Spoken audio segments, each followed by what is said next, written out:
بسم الله الرحمن الرحيم.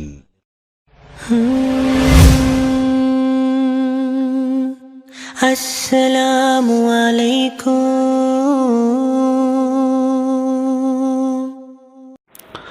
الحمد لله رب العالمين والصلاة والسلام على خاتم الأنبياء والمرسلين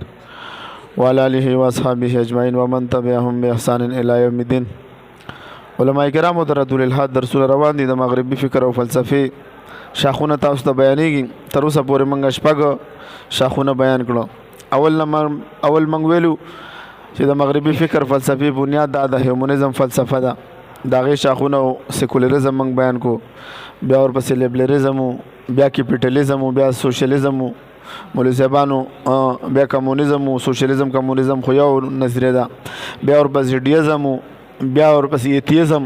الحاد، شپږم نمبر، پنځم نمبر ایتیزم، شپږم نمبر چې هغه څه شی مولوي صاحبانو پرونه درس زمونږ چې هغه و ډیزم. پرون موږ وضاحت کړو چې ډیزم او اسلام تقابل موږ بیان کړو. د ډیزم نظریه والا ویل چې الله موجود دی، خو د اوس د کائنات سره اوس د هغې څه تعلق نشته. موږ هغې باندې ګڼ دلایل ذکر کړي. نن به موږ وضاحت کوو چې ریشنلیزم څه ته وایي. دا اووم نمبر شاخ دی، کوم ته چې عقل پرستی وایي. نو دا د هیومنزم تصور د علم دی. مولوي صاحبانو ابتدا کې دا خبره یاد ساتئ، کله چې دوی کې د بیداری راله په مغربي قوم کې، بیداری د کم وخت نه شروع شوه. تاسو ته معلومات دی که نه چې په مغربي قوم باندې څو ادوار تیر شوي تاریخي؟ یو عهد قدیم دی، نشاط ثانیه او عهد جدید. عهد قدیم زمانه کې دوی په تاریکی کې پراته وو. 200 تاریکی دور و، علم ته پادریانو څوک نه پرېغوستل. کله چې دوی کې دا دغه راغی د علم شوق پکې پیدا شو، دوی د خپل مذهب نه انکار وکړو. نو دوی کې بیا دا فلاسفه دوه ډلې شو، یو تجربیت پسند شو، بل عقل پسند شو. دا خبره به صرف یاد ساتئ. د تجربیت پسندو دا نظریه و چې د عقل په تجربې سره راځي، او د عقلیت پسندو دا نظریه و هغوی خو وحی نه انکار وکړو که نه. نو چې وحی نه انکار وکړو نو بیا دوی سوچ کوو چې اوس به موږ د علم څنګه حاصلوو. یو شیز باندې به ځان پوهیو چې دا سیاره ده،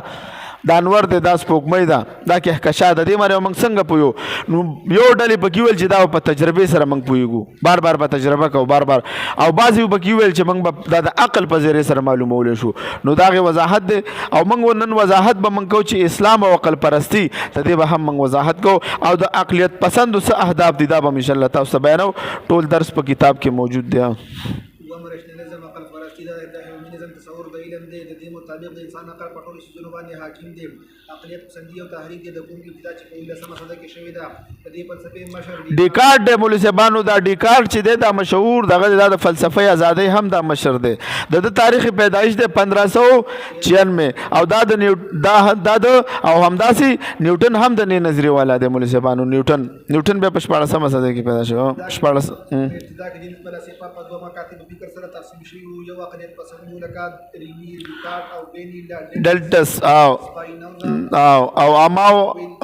او کانټ. دا مشهور فلسفه دي د دوی. کانټ دی دغه شانته کې، دا اما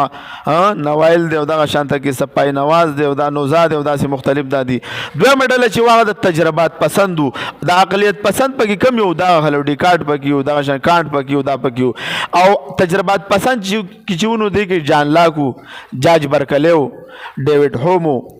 مولوي صاحبانو دا په دې کې و، داسې وغیره نور پکې و. خو د دې بنیادي اختلاف د دوی په منځ کې د عمل په باره کې دی چې موږ څنګه پوهېدی شو. عبارت وایه آیا به موږ به پوه شو، آیا موږ پېژنو. نو په ساده الفاظو کې دې څه مطلب دی؟ مطلب دا دی تجربات پسندو دا موقف دی مولوي صاحبانو چې علم د تجربې نه اخذ کولی شي، بار بار تجربه کوو تاسو ته. او عقلیت پسندو دعوه ده چې علم صرف د عقل او شعور سره حاصلولی شي. موږ ورته وایو دا خبره د دواړو ستاسو صحیح نه ده. بعضې څیزونه یو منټ، بعضې څیزونه په خبر صادق سره مخذ کولی شي نشي. مولوي صاحبانو بعضې څیزونه سره موږ ویلې که نه عقلي استدلالات دي، خو دې سره تجربه ده، دې سره خو نور هم دي که نه. تجربه سره وجدان سره حدث سره د ټولو سره سکیږي یو انسان ته علم حاصلېدلی شي نو دوی څوک د علم حاصلولو ذرایع محدود کړلې ځکه خو دا اوس دیسي ملحدین موږ نه سوال کوي ماته وښیه تجربه کې راوله مذهب تجربه کې راوله جنت تجربه کې راوله جنت تجربه کې راځي جهنم تجربه کې راځي چې په دنیا کې د جنت او جهنم بس پیش کو نو بیا خو څوک هم ګناهونه کوي څوک به هم رشوت وانلي څوک به هم ظلمونه کوي مولوي صاحبانو نو اسلام او عقل پرستۍ د دې وضاحت وکړو نو عقل پرستۍ نظریه اوس د مسلمانانو معاشرې ته هم داخله شوې ده او دا کم چې منکرین حدیث دي دوی څه کوي دوی خو دغه د دوی نظریه ده کنه دوی څه کوي دوی د اسلام قوانین د خپل عقل تابع کوي خو د عقل خو ستا ناقص دی د منکرین حدیث څلور پنځه وجوهات دی اول دا د دوی د اول غټه نښه علامه دا ده چې کله تاسو د منکر حدیث مخ کېږي دا به ځان ته مفسر قرآن وایي د ده به دا نظریه چې بهی اوس د قرآن کوم تفسیر بیانو مدینه مخکې نور مفسرین نه پوهېدل اوس پې زه پوهېږم حالانکه ته پې د سره نه پوهېږي د دویم علامه د دوی دا ده چې دوی څه کوي د احادیث په باره کې د ځوان ګمان کوي ځوان دی بس ګمان دی علم یقین دی وی په احادیثو سره نه حاصلېږي مولوي صاحبانو دغه شانته کې درېیمه علامه د دوی دا د مولوي صاحبانو چې دوی په عقل باندې څه کوي فیصلې کوي څه کوي عقل دا کوي دغه ته نه راولي دغه شانته کې دوی کوشش کوي چې دوی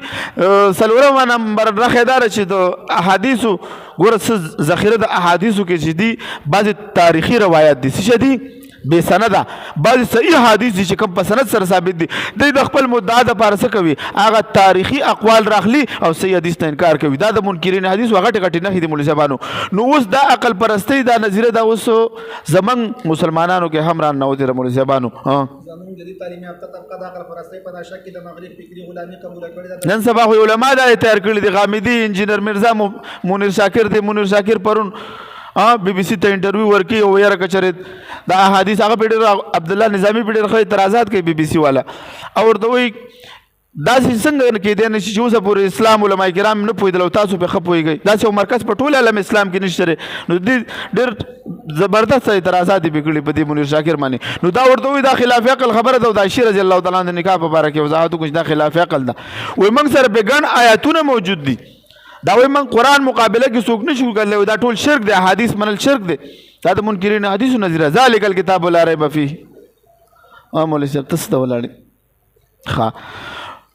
نو مولوي صاحبانو موږ هم ورته وایو چې دا خو زموږ نظریه ده خو د قرآن شرحه چا کړې ده نو دوی وایي د قرآن شرحه یې کړې ده وایي دا خلاف عقل ده چې د عایشې رضی الله تعالی عنها د نکاح په باره کې وایي دا خلاف عقل ده موږ وایو ولې خلاف عقل ده د عایشې رضی الله تعالی عنها نکاح باره کې موږ درس کړی دی مختصر کلیپ هم کړی دی هغه تاسو واورئ موږ له مدلل جوابات ورکړي ته ځان د مفسر د قرآن جوړ کړی دی ته دا ستا معمولي غونته کې علم دی ماورای عقل خبرې تا ته څه ښکاري خلاف عقل په هغه معاشره کې د خیر القرون په معاشره کې به پاتو 9 کالو په عمر کې به بالغ کېدل لا اوس په پروف سره دا خبره ثابته چې 15 کالو جنۍ حامله شوې ده د 2 کالو 8 کالو عامه خبره ده ذاکر نایک صاحب حفظه الله مشهور شخصیت دی دا وایي زما خپله په دې باندې وایي شکو په دې واقع باندې عایشې رضی الله تعالی عنها ما ته دا خپل ډاکټر دی ما ته یو بیمار یو ماشوم جنۍ راوسته 9 کالو د ته حیض راتلو بیماری به پرې راتلله وای زما هغه شک د ذهن نه وتلو نو الحمدلله اوس خو په تجربات دا خبره ثابته شو چې او چې په خپل ترمذي شریف حدیث ذکر کړی عائشہ رضی الله عنها فرمای چې کله جنۍ د 9 کالو شي دا بالغه ښځه وګرځي نو د بالغه ښځې نکاح په کوم ځای کې خلاف عقل ده به دوی دا اعتراض کوي بعضې دوی باندې دوه قسمه اعتراضات کېږي دا په خپل ځای خو صرف ضمن کې خبر راله بعضې زمونږ علما کرام وایي چې دلته دا د عشره لفظ حذف شوی دی نو موږ دا ته تحریف قایل په احادیثو کې چې نن ته وایي چې دلته د عشره لفظ حذف شوی دی بل به وایي چې دا لفظ حذف شوی دی بل به وایي دا پکې زیادت دی نو دا خو ستا هغه دین د بایبل دی ته جوړ کړو بلو صاحبانو دا یاد ساتئ چې څنګه د قرآن حفاظت شوی دی داسې د احادیث مبارکو حفاظت هم الله رب العزت کړی د سند په لحاظ سره چې یو شیز په صحیح سند سره ثابت شي نو بیا دا منل په موږ باندې څه دي ها زموږ په عقل کې به نه راځي خو علما کرامو له بیا پکار ده چې موږ رجوع کړو هغه علما کرام چې کوم په دې موضوع باندې خبر وي او د هغوی د بیانونه بیا ورو خپله به زموږ د ذهنونو نه شکوک او شبهات غټ غټ خلک په دې فتنه کې اخته دي وایي عایشہ رضی الله تعالی نابالغه وه څنګه نابالغه وه په دې فطري دین کې غیر فطري کار به څنګه کېږي دا خو فطري دین دی فطرت الله التي فطر الناس دا فطري دین کې الله موږ پیدا کړي نو چې په دې فطري دین کې موږ خدای پاک پیدا کړي نو دا خدای پاک څنګه د خپل پیغمبر ته غیر فطري کار ورکوي عمل ورکوي چې ته د نابالغې ښځې سره دې دغه وکړه جما او کدا کې دې د عقل منی هیڅ کله نه منی. دا د عقلیت پسندي دا د چا نه راغلی دا د مغرب نه رالو. زمونږ بعضې علما یې مواله څه د پیسو دپاره او څه د دنیا دپاره او څه د شهرت دپاره لګیا دي په مقدسو شخصیاتو باندې دوی څه کوي بې ځایه اعتراضات کوي. ته په بي بي سي کې انټرویو ورکې ظالمه ټوله دنیا دیني او شیر رضی الله تعالی عنہ نکاح باندې ته اعتراض کې چې دا خلاف عقل خبر ده. ما سره په ګڼ آیاتونه دي یو آیات خو به پیش کړی وي چې موږ دله جواب درکړی وي. مولوي صاحب مخکې ځه تازه اوبه راوړئ.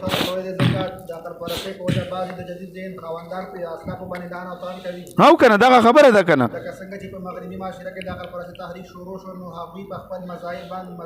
ور لانتان په صحابه چې پاتې نه شو چې ستا په خپل محبوب باندې ته لانتان کوې چې د دا واقع چې امام بخاري رحمت الله علیه زمونږ محدثین ذکر کړي خلاف عقل ده. نو مړه چې تا خپل محبوب چې په چا د ایمان راوړی هغه ستا د هدف نښانه وګرځېده نو نور به ته نه مستشرق به نور ته څنګه ته به د استشراق دپاره نور څنګه کار کوې ته نه به نور غټ د ایمان نه خلاصېدونکي به نور څوکي مارټن لوتر چې کوم یو 100 موس لګیا دي الحمدلله دوی اعتراضات کې الحمدلله موږ له جوابات ورکو. دوی لګې دي په اسلام باندې اعتراضات کې عقلي موږ له په عقل او په نقل دواړو له جوابات ورکو.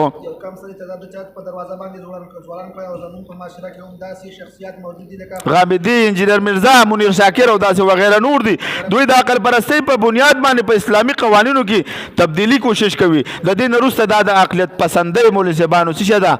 او ځان ته دوی عقلمند وي او موږ ته زمونږ علما کرامو ته د خیر القرون د زمانې چې کامل شوی دین دی دوی ته څه ګڼي دا خلاف عقل یې ګڼي. خلاف عقل ته په خپل ستا ټول وجود خلاف عقل دی. نظریه هم ډېره خطرناکه ده ځکه کله چې په مغربي معاشره کې د عقل پرستۍ نه اوجته شوه نو د دې نظریې په بنیاد یې د مذهب د عقایدو نه انکار وکړو. همداسې په دور حاضر کې یو غټه فتنه هغه تجدد پسند الحادي فکر دی. د دې فکر مقصد دی چې امت مسلمه د خپلو اسلافو نه بدلون کړي او د هغې دین په باره کې شکوک و شبهات پیدا کړي کوم چې د 14,900 کالو پورې امت مسلمه ته قبول دی. اوس د جدید ذهن خاوندان د عقیدت پرستۍ د نظریې په بنیاد په هغه احکاماتو کې د ځان نه تشریحات شاملوي کوم چې د اسلام د اصولو خلاف دی. مولوي صاحبانو عائشة رضی الله تعالی عنها نکاح په کوم وخت کې شوې ده؟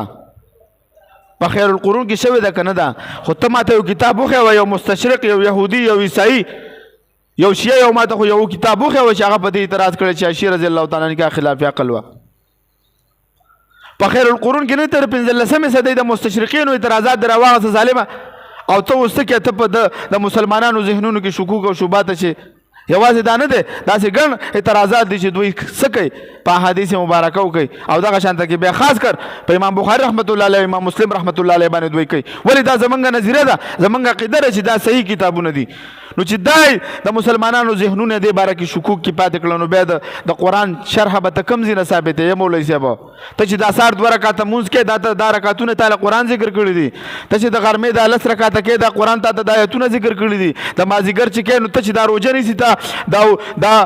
دا تا ته دا ټول اصول چې په ده باندې روژه ماتېږي او په ده نه ماتېږي په ده باندې مکروه کېږي دا تا ته کوم ځای ذکر کړي دي چې تا سره احادیث غیر محفوظ شو نو قرآن ته ثابتولی شي. بیا دا وګوره یو غټ چال دی او د مستشرقینو چال دی او زمونږ مسلمانانو ذهنونو ته دا خبرې دې وخت کې د علما کرامو ټول نه غټه ذمهواري دا ده چې دې وخت کې راپاڅېږي او د اسلام حفاظت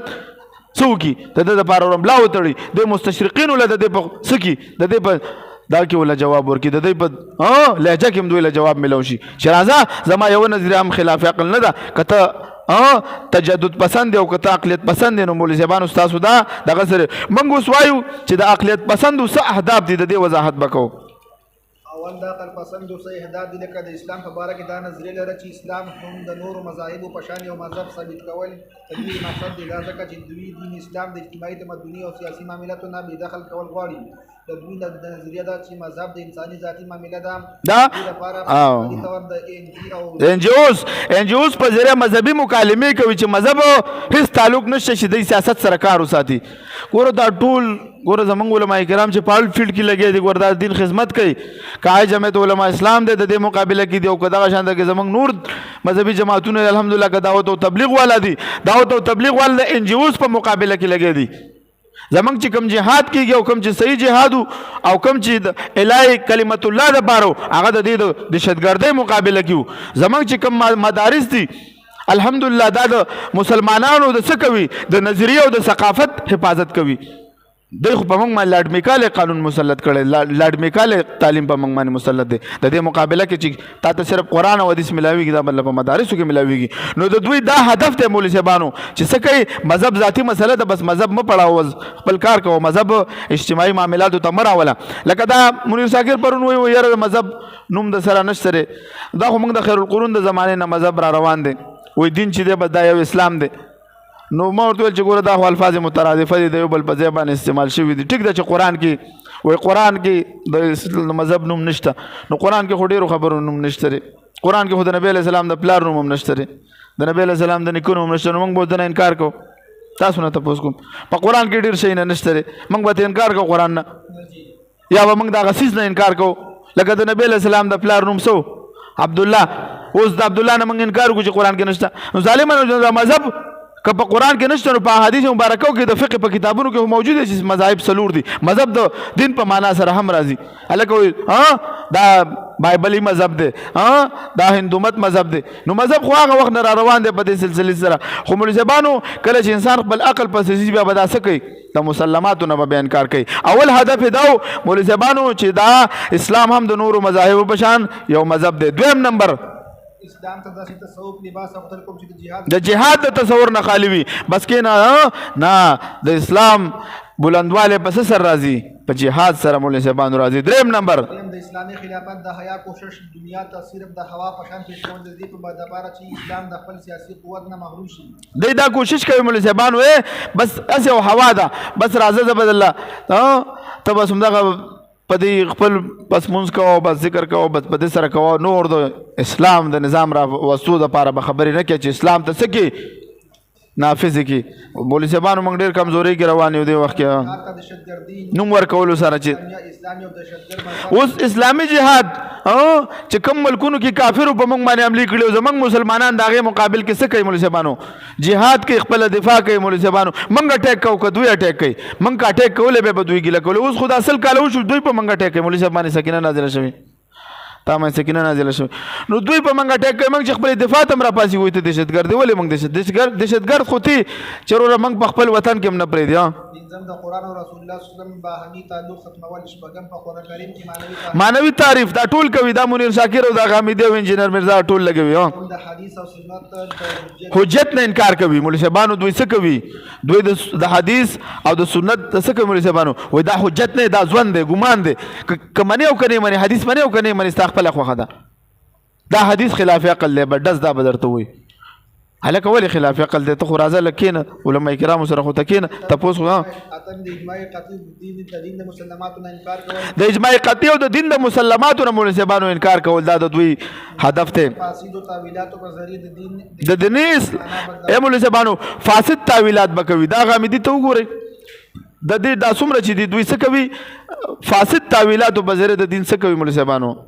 جناب احمد غامیدی جناب جاوید احمد غامیدی د دې په اقلیت پسند ورشه تاسو ورشه وی لګوئ علمبردار دی هغه تحریر او تقریر او د میډیا په ذریعه د دې فکر خورول کوي موصوف د اسلامي جهاد مخالف دی خاص کر چې د غامیدي څه شی دی دا د دې الحاد فکري علمبردار دی مولوي صاحبانو هغه چې کوم تحریرونه دي او تقریرونه دي دا د میډیا په ذریعه او د ده پسې څومره خلک ور روان دي مولوي صاحبانو دا څه کوي دا د اسلامي جهاد مخالف دی په قرآن کریم کې معنوي تحریف کوي حدیث او سنت حجت نه ګڼي حدیث د دین حصه نه تسلیموي مولوي صاحبانو منکر دی مولوي صاحبانو مسلم معاشره کې رایج کولو کوشش کوي عجیبه اتفاق چې په جنوبي ایشیا کې چې کوم حضرات د مذهبي فتنو علمبردار تیر شوي دي د هغوی دا ټول دا یو عجیبه خبره ده که نه دا ډېر ښه تحریر پرې دی دا فتنه غامیدیت کا علمي محاسبه تاسو ته موجود وي مولانا محمد رفیق صاحب هغه ډېر ښه وضاحت به ده کړی وایي څومره چې دا د مذهب کې څه کړی دي چار رکاوټ جوړ کړی او علمبردار تیر شوي دي او دوی څه کوي د غیرو د پاره کار کوي د دې په دغه کې بس احمد مشترک دی لکه اول سر سید احمد خان قادیانی جاوید احمد غامدی او مفتی منیر شاکر احمد مفتی احمد منیر شاکر دا هم پکې ور شامل کړي دا څه شی دی نو دا ټول څه کوي د غیرو د پاره کار کوي په صحابه کرام باندې اعتراضات کول دا سره د مشهورتیا دپاره کوي نو مشهورتیا به ته څونه مشهور شي خو الله ته به ورځي قبر ته به ورځي او که نه ورځي ګوره ما تاسو ته څه ویلي دي زموږ دین کامل شوی دی